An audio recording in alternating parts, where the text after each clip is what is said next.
Border پار سے پکڑا جاتا ہے تو اس کو پہچاننے کے لیے کہ وہ پاکستانی ہے کہ وہ ہندوستانی سے پوچھا جاتا ہے کون ہے مسلسل ہوتا ہے تاڑا. اگر انہوں پتا ہے تو پاکستانی, اگر انہوں نہیں پتا تو ہندوستانی. اور ہم لوگ کے پاس کتنا وقت ہے ابھی؟ جی مائک دے ادھر دے. Thank you so much. Assalamu alaikum. It has been a privilege to come here and listen to you. I just wanted to share something with you. جتنی بھی باتیں میں نے آپ کی سنی ہے یا لوگوں کی سنی ہے, there has been a common thread running through everything. Faiz Saab coming to your rescue, and that has been true for me too, in a very strange way. Recently, about 6-7 months ago, I got sick, and for some reason I got fixated on death. تو میں بہت زیادہ سوچتی تھی اس کے بارے میں, and then میں نے فیض صاحب کو بہت پڑھا ہے. مجھے جب بہت زیادہ ڈپریشن ہوتی تھی تو what I did was that I used to recite one of his poems to myself, جس روز قضا آئے گی. And for some reason I don't know why I kept reciting it to myself, and for some reason it helped me put a beautiful face on death. I stopped seeing it as a grisly phantom, and I started looking at it as someone who could be perhaps a beautiful friend. So I think I'm going always to be thankful to him for resolving this for me. He really has been a good friend. Thank you so much. That is why people love him as a man, as a poet, and as a father, like Moneeza Sahaba said, or Faiz Sahab. جتنا وقت آپ لیں ان کے بارے میں گفتگو کرنے کا وہ کم ہے, بیکاز ایک سمندر تھا جس میں لوگ, جیسے آپ نے کہا, اپنے حسب اپنی حسب سے مدارج ان سے افادہ کرتے رہتے تھے. کوئی فیض کو سمجھنا آسان کام نہیں ہے, آسان نہیں ہے. آسان اتنی زبانیں چل رہی ہیں اس میں, اردو چل رہی ہے, فارسی چل رہی ہے, عربی چل رہی ہے, سو مینی کانوٹیشن. میں دکان پہ کسی ایک دکان کھوکھے پہ گئی ہوئی تھی تو کوئی چیز لینے کے لیے, تو ایسی وہ مجھے جانتا ہے. بچی آئی تو انہوں نے کہا تسی جانتے ہو نا, تو اس نے کہا کہ نہیں. کہ نہیں, فیض صاحب کی بیٹی. ہائے بڑا ہی مشکل لکھتے ہیں, میٹرک میں ہم نے پڑھا تھا, بڑی مشکل سے پاس ہوئی تھی. میں ان کا بہن میرا بھی یاد عامر سے. ہمیں آسانی یہ تھی کہ ہمارے زمانے میں بہن تھے وہ, لیکن اب زمانہ کھل گیا بہن ان کے اوپر. جہاں تک آپ نے فیض صاحب کی شاعری کے بارے میں جو کہا ہے, ایک بڑی عجیب اور ریمارکیبل جو پوئم ہے ان کی, which is very different from all the others, I believe, کہ زیادہ تر ان کی شاعری میں رومانس ہے, پالیٹکس ہے, یہ ہیومن سفرنگ ہے, ہوپ فلنس ہے. یہ جو نظم ہے ان کی, میرے ہمدم میرے دوست, this is an incredibly different poem, and it is obviously addressing some kind of a state of depression.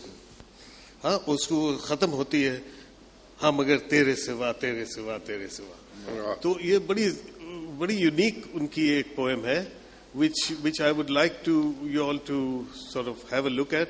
I wouldn't mind. I could share it with you now if you like, but I think we don't have time for that. مگر آپ اس کو ضرور پڑھیں, because it stands out as because when we are talking about why we love Faiz, I'm not looking at him. Obviously we are looking at him as a person. I'm looking at him as a poet and his poetry. When we say Faiz, we mean his body of work and his poetry and his genius. So that is the way we have to approach it. Different people approach it in different ways. My approach is to look at his poetry and of course through that his personality, and through that not all of us are lucky enough to have that personal connection. His circle of friends was huge and admirers even greater, but his lovers of his poetry is even greater. So is the poetry, when we say Faiz, we mean his poetry. Yes. آپ عامر بھائی, آپ کہنا چاہ رہے ہیں, سوال کرنا چاہ رہے ہیں آپ؟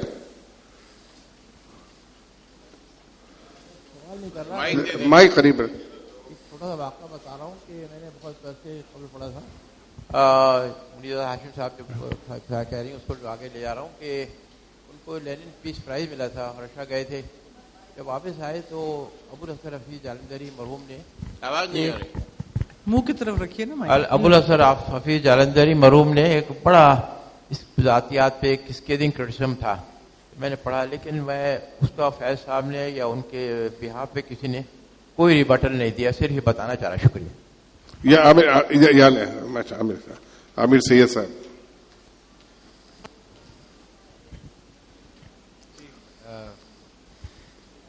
میرے خیال میں جو اس وقت ساری جو باتیں کی ہیں، اتنی جو باتیں ہم نے کی ہیں، اس میں ہم نے we have not seems to be carefully excluded Faiz total commitment to scientific socialism and how socialism was the centerpiece which drove and gave meaning to his verse. And the pain and suffering was bringing out the socialist and the socialist fire in his fire of socialism which runs through his poetry, not his early poetry, but in Dast-e-Tahe Sang it begins and continues. بالکل صحیح کہہ رہے ہیں آپ، لیکن جیسا ابھی آپ نے بھی ذکر کیا کہ فیض صاحب نے کہ ان کی شاعری لوگ جس طرح سے اپنے طور پر لیتے ہیں، جو سوشلسٹ ہے اس میں بھی ان کے رومانٹک پوئٹری کی طرح استعمال ہو سکتا ہے کہ انہوں نے اپنی سوشلزم سے بھی اسی طرح سے عشق کیا ہے جیسے کوئی اپنی محبوبہ سے کرتا ہو. امداد حسین صاحب ہیں، انہوں نے سندھی میں ترجمہ کیا ہے اور آپ کو کتاب پیش کرنا چاہتے ہیں. کبھی ایسا بھی موقع ہو جیسے انگلش کا ترجمہ آ گیا تو سندھی کا ترجمہ ذرا قریب کر لیں مائک. میں ان کی نظم ہے دعا. جی ہاں دعا لائے، ذرا قریب کر لیں مائک.